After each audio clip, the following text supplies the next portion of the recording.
Sadat tuhannet ihmiset etsivät työtä. Työhaluiset ja työkykyiset ihmiset eivät sijoitu pysyvästi työelämään.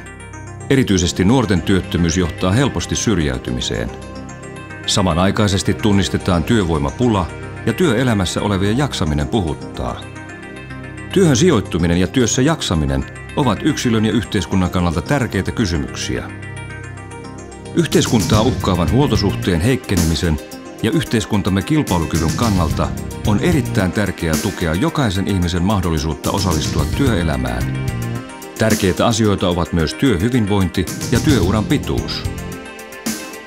Miksi työnhakijat ja työelämän tarpeet eivät kohtaa?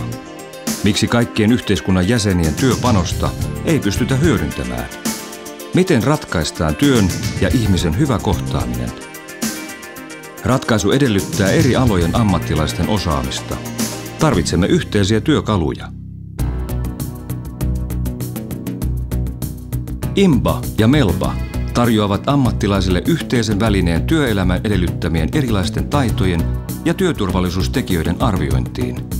IMBAn ja MELBAn avulla analysoidaan kokonaisvaltaisesti työtehtävän erilaisia vaativuustekijöitä ja työn edellyttämiä yksilöllisiä taitoja.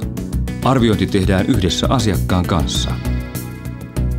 MELBAn avulla tarkastellaan työelämän psykososiaalisia tekijöitä eli avainpätevyyksiä.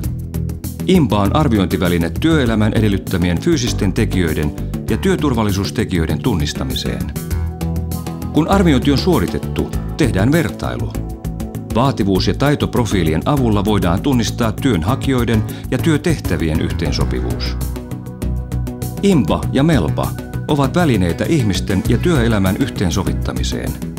Ainutlaatuista on se, että työntekijä ja työtehtävää voidaan tarkastella yhteismitallisesti. Vammaisten lasten ja nuorten tukisäätiö tarjoaa arviointimenetelmän käyttökoulutusta. IMBA ja MELBA antavat keinoja työllistymisen haasteista selviytymiseen.